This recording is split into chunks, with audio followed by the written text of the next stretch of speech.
Nah, setelah Salman Al-Farisi melaporkan, akhirnya Rasulullah sendiri yang turun. Beliau ambil kapak dan beliau kapak batu itu hingga pecah menjadi 3 bagian. Di kapak Nabi pecah langsung jadi 3 bagian.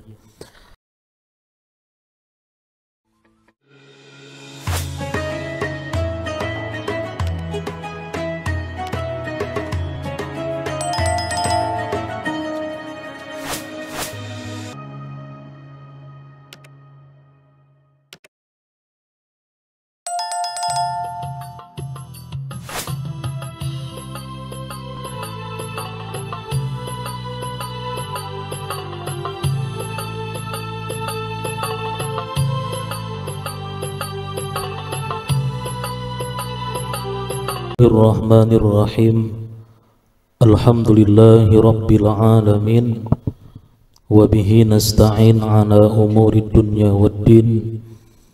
Wassalatu wassalamu ala ashrafil anbiya'i wal mursalin, Sayyidina wa maulana Muhammadin wa ala alihi wa sahbihi ajma'in. Amma ba'du. Yang sama-sama kita muliakan dan yang kita cintai para habaib dan para alim ulama, guru-guru agama, para asatiz, para muhibbin, hadirin wal hadirat rahimakumullah. Puji dan syukur yang tidak terhingga kita panjatkan kehadirat Allah Subhanahu wa ta'ala, yang mana dengan taufik dan hidayah serta inayahnya pada malam ini kita dapat berkumpul kembali di majlis yang penuh berkah dan rahmat ini.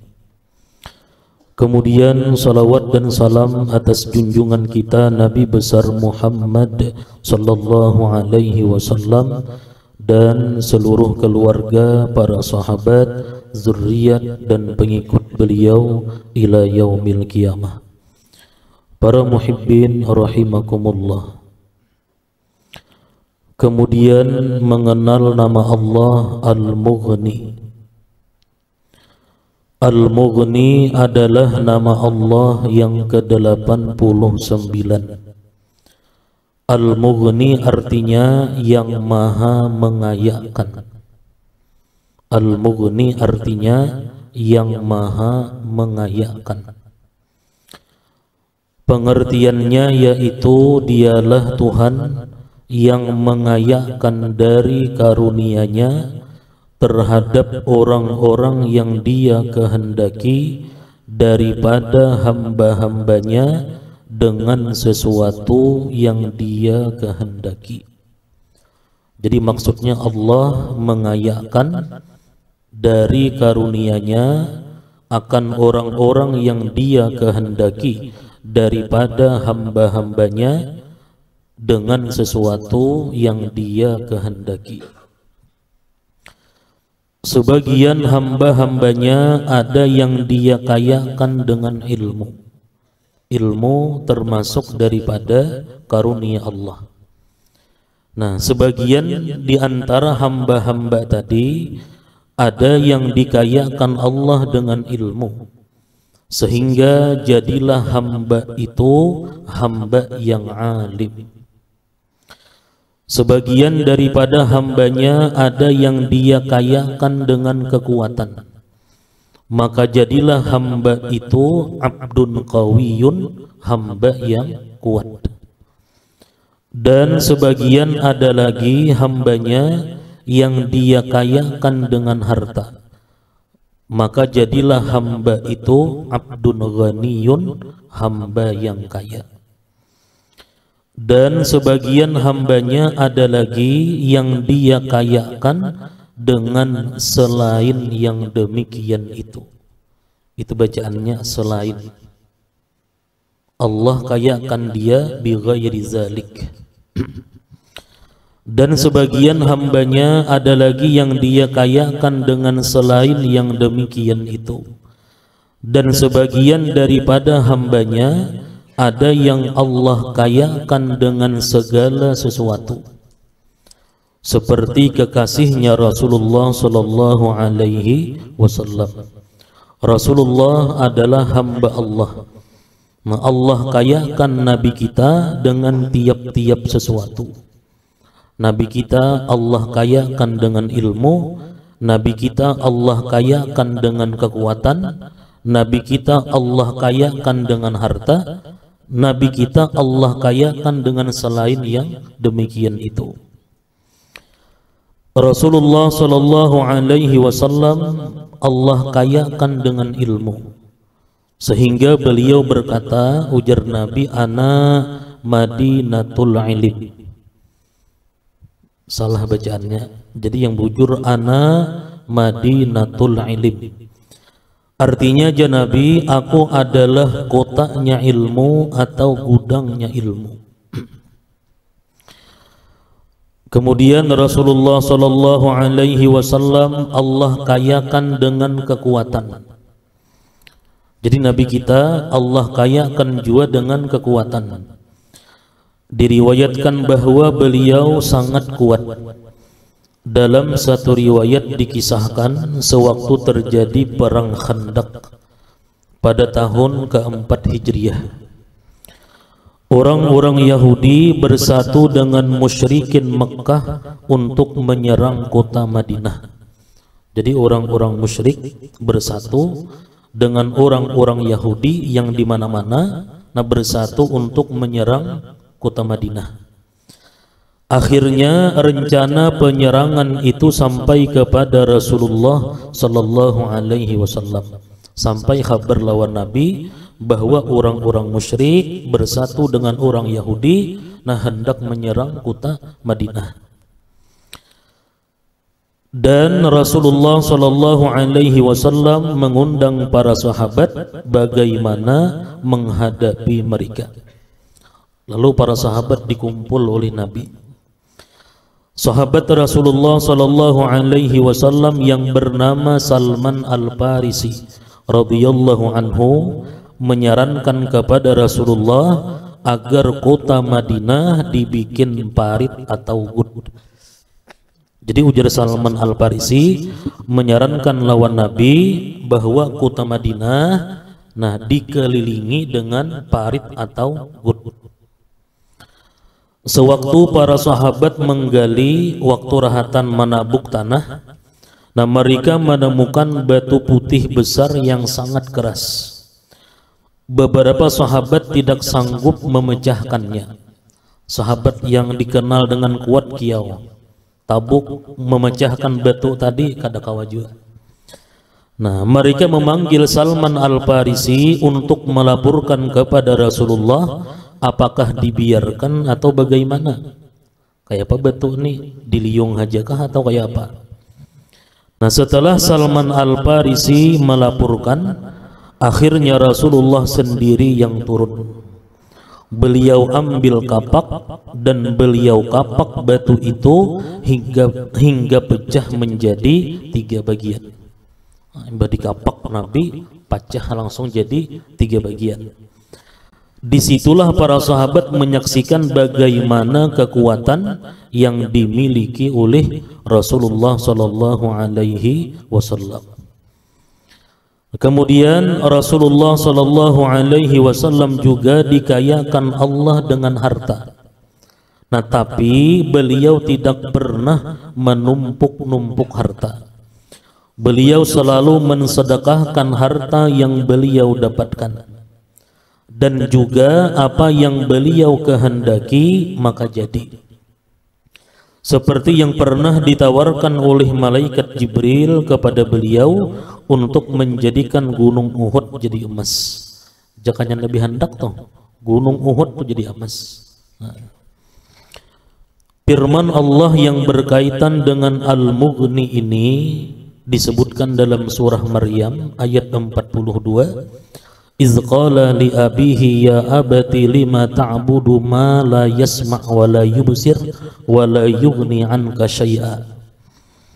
Nabi Ibrahim alaihi salam berkata yang artinya, wahai bapakku, kenapa engkau menyembah Tuhan yang tidak bisa mendengar dan tidak bisa melihat dan tidak bisa mengayakkan sesuatu jiwa pun daripada engkau.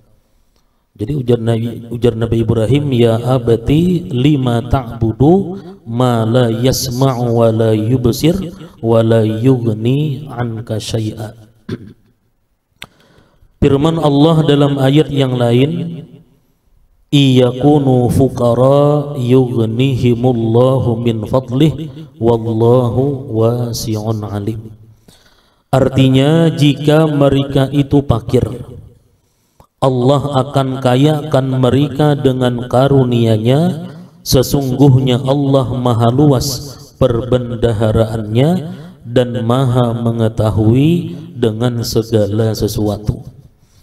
Nah, ayat itu, ayat yang di atas tadi turun setelah Allah memerintahkan kepada orang yang beriman agar mengawinkan anak-anak perempuan mereka. Lalu bagaimana jika yang melamar itu fakir? Maka turunlah ayat itu. Ujar Allah, iyakunu fuqara, jika mereka fakir yang melamar tadi, nah Allah yang akan mengayakan mereka daripada karunia-Nya. Maksudnya jika orang melamar anak kita, jangan sampai menolak lamaran karena kefakirannya. Karena sama halnya dengan menolak orang yang dicintai Allah dan Rasulnya. Jangan sampai kita menolak orang yang melamar anak kita karena kefakirannya. Misalnya ada orang melamar anak kita, orang ini kada sekolah agama, kada ada pendidikan agamanya, kebetulan fakir juga. Nah, jangan sampai kita menolak karena kefakirannya. Nah, alasan kita menolak karena inya kadada modal ilmu agama, lalu kita tolak. Nah, jangan sampai menolak karena kefakirannya. Cari sebab yang lain. Begitu juga jika menerima lamaran, jangan sampai karena kekayaannya, karena akan mendatangkan fitnah, akan mendatangkan bala bagi keluarga. Nah, kemudian apa buah keimanan dengan nama Allah Al-Mughni? Orang yang beriman dengan nama Allah Al-Mughni yang maha mengayakan, akhlaknya adalah bahwa ia akan merasa kaya dengan Allah sebagai Tuhannya. Ia akan merasa kaya bertuhankan Allah, dan ia akan merasa kaya dengan Allah yang memberikan rizki dan yang memberikan nikmat, dan ia akan merasa kaya dengan Allah yang menolong dan menyembuhkannya. Yang pertama, merasa kaya bertuhan Allah. Apa maksudnya? Merasa kaya bertuhankan Allah. Maksudnya bahwa ia taat kepada Allah sebenar-benar taat. Artinya ia menempatkan taat kepada Allah di atas taat kepada segala sesuatu. Seorang anak wajib taat kepada orang tua selama ketaatannya itu tidak bertentangan dengan hukum Allah. Tetapi apabila perintah orang tuanya itu tidak sesuai dengan hukum Allah, wajib mentaati Allah dan tidak boleh taat kepada orang tua. Umpamanya kita mempunyai kemampuan naik haji, sedangkan orang tua kita melarang, maka larangan itu boleh dilanggar karena naik haji hukumnya fardu ain. Begitu juga menuntut ilmu agama, jika orang tua melarang maka boleh dilanggar karena menuntut ilmu adalah wajib hukumnya. Istri, bini wajib taat kepada suami. Nah, selama suami tidak mengarahkan kepada yang dilarang Allah. Bawahan wajib taat kepada atasan selama atasan tidak menyuruh kepada hal-hal yang dilarang Allah. Jika suami atau atasan sudah mengarahkan kepada sesuatu yang dilarang Allah, maka wajib untuk tidak ditaati. Kemudian yang kedua, merasa kaya dengan Allah yang memberi rizki. Nah, ini mengajarkan akhlak kepada kita agar tidak minta rizki kecuali hanya kepada Allah. Dan ini tidak bertentangan dengan berusaha. Jadi kita tidak minta rizki kecuali hanya kepada Allah. Nah, ini tidak bertentangan dengan berusaha, tidak bertentangan dengan bertani atau berdagang dan lainnya. Yang dimaksud yaitu bahwa hati kita tidak minta rizki kepada selain daripada Allah Subhanahu wa ta'ala. Yang berusaha silahkan berusaha, yang bertani silahkan bertani, yang berdagang silahkan berdagang. Nah, selama hati kita meyakini bahwa usaha ini hanya sebab, yang mendatangkan rizki, yang memberi rizki kita hanya Allah. Nah, itu jadi hati mainnya. Jadi bukan melarang kita berusaha, kada. Bukan melarang kita berdagang, kada. Berusaha silahkan berusaha, bertani silahkan bertani, berdagang silahkan berdagang. Cuman hati kita ingat bahwa yang memberi kita rizki itu hanya Allah. Adapun usaha kita hanya sebab, tidak memberi bekas. Bila kita meyakini sebab memberi bekas, kafir kita. Bila aku kada berusaha, kada dapat rizki. Karena rizki ini datangnya dari usaha, bang. Inya kada ingat bahwa Allah yang menjamin rizkinya. Nah, ini bahaya imannya. Jadi kada bertentangan dengan berusaha, bertani, berdagang dan lainnya. Yang dimaksud yaitu bahwa hati kita tidak minta rizki kepada selain daripada Allah. Inilah maksud merasa kaya dengan Allah sebagai orang yang memberi rizki. Berusaha diperintahkan Allah dan tidak dilarang, asalkan tidak bertentangan dengan hukum Allah. Allah berfirman, "Faiza qudiyatis shalah fantashiru fil ardi wabtaghu min fadlillah wazkurullaha katsira la'allakum tuflihun." Artinya, maka apabila telah selesai salat, maka bertebaranlah kalian di muka bumi dan carilah oleh kalian karunia Allah. Dan ingatlah Allah sebanyak-banyaknya, niscaya kalian akan beruntung. Dalam berusaha kita diperintahkan agar selalu ingat kepada Allah. Saat mulai turun dari rumah, nah kita disuruh sembahyang, kemudian berdoa dengan doa misalnya, ya Allah berikan aku rizki yang halal dan yang luas yang dapat membantu untuk beribadah kepada Engkau. Nah, itu turun berusaha. Nah, saat berusaha kita mesti ingat kepada Allah.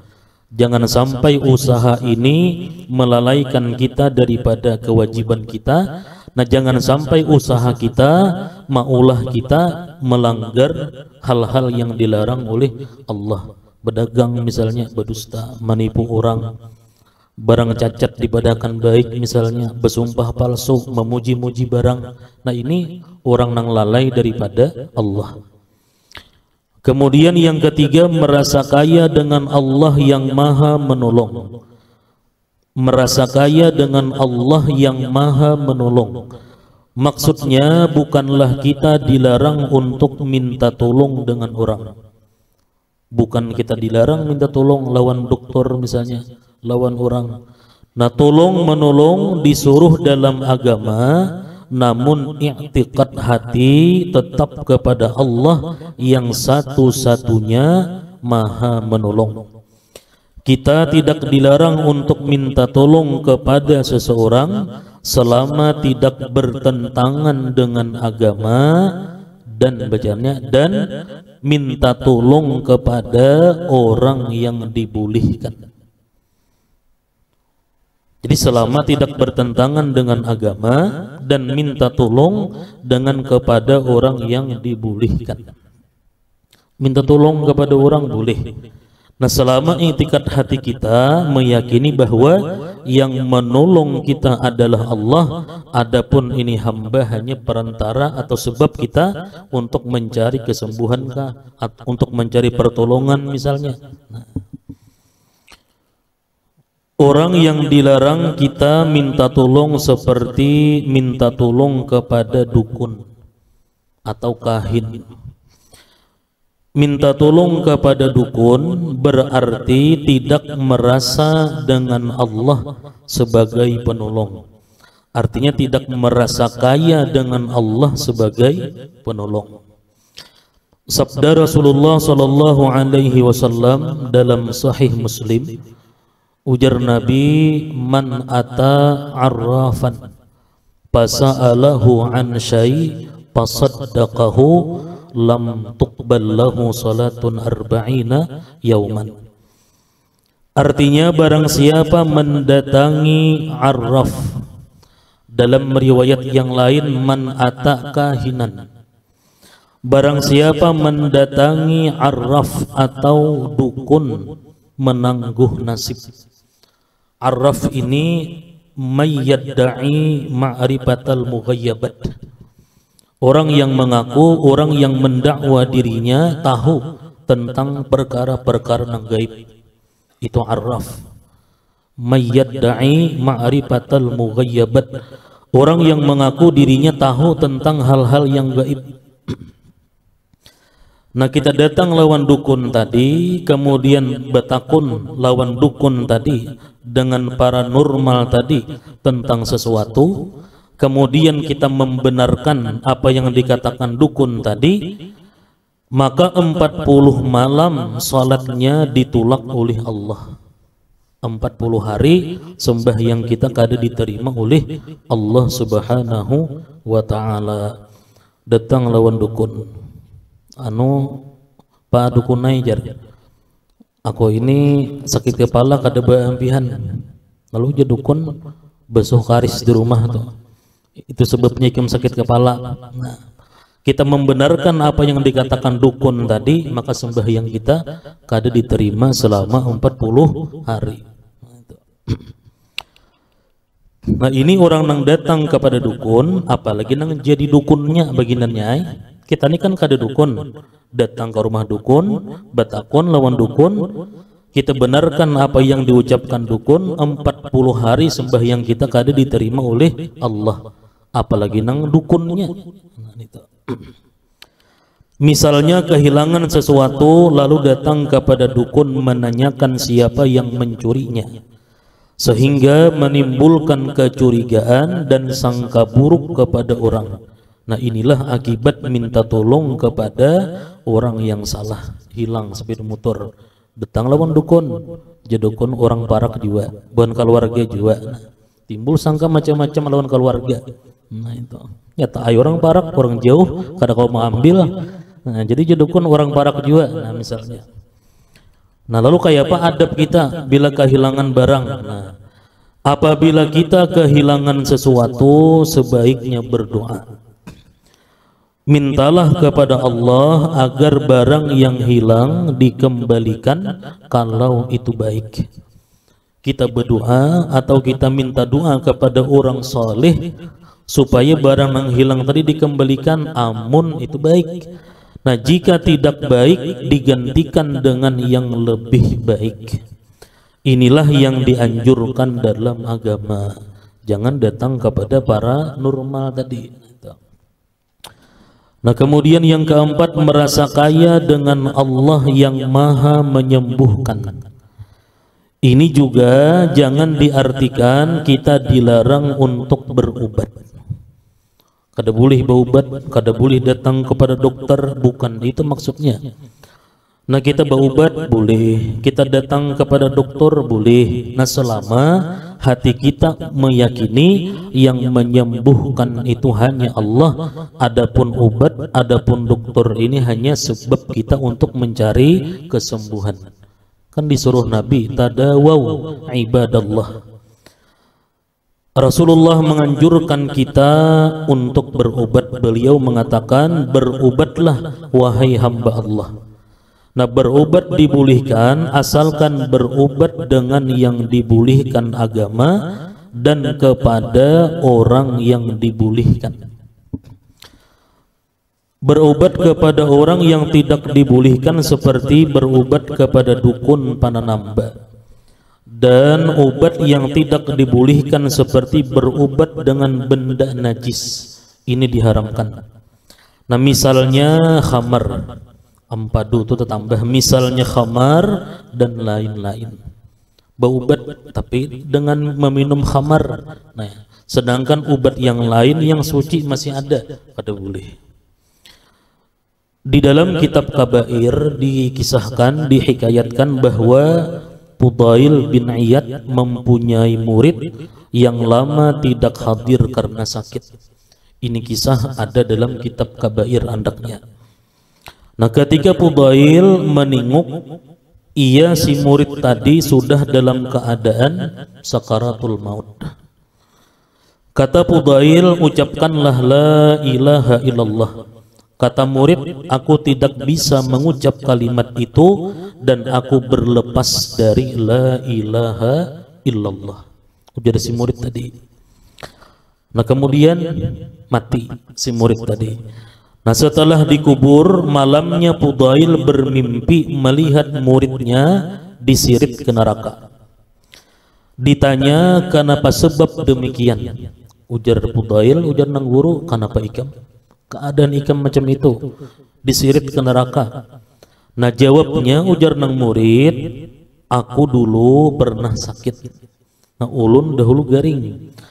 Lalu ku datangi tabib dan kata tabib, penyakit engkau bisa sembuh asalkan engkau dalam setahun minum khamar 1 gelas. Cukup. Penyakit ikam ini jar tabib, minum khamar aja. Pokoknya bilanya setahun secangkir, setahun secangkir. Nah, cukup untuk kesehatan setahun. Lalu aku amalkan, nah inilah akibatnya. Mati berlepas daripada la ilaha illallah. Padahal setahun sekali aja, apalagi nang hari-hari atau seminggu sekali misalnya maginannya. Ini setahun sekali tujuan berobat pulang. Kata Fudail, ini orang yang setahun orang yang setahun 1 gelas minum khamar dengan tujuan sihat badan, tujuan berobat. Begitu matinya berlepas dari iman. Bagaimana, ujar Fudail, orang yang suka minum arak setiap hari? Kadang kau membayangkan kita kan, na'udzubillah min zalik. Nah, jadi kesimpulannya, apabila kita beriman dengan nama Allah Al-Mughni, maka kita merasa kaya dengan Allah sebagai Tuhan, merasa kaya dengan Allah yang memberi rizki, merasa kaya dengan Allah yang maha menolong, dan merasa kaya dengan Allah yang menyembuhkan. Karena hanya Allah yang maha kaya dan maha mengayakan hamba-hambanya. Dan yang terakhir, hamba-hamba yang dikayakan Allah tadi, baik yang Allah kayakan dengan ilmu, hamba yang dikayakan Allah dengan harta, hamba yang dikayakan Allah dengan kekuatan. Nah, hamba-hamba yang kaya tadi kada bisa terlepas daripada Allah yang bernama Al-Mughni. Wallahu a'lam bissawab. Kemudian selanjutnya mengenal nama Allah Al-Mani'.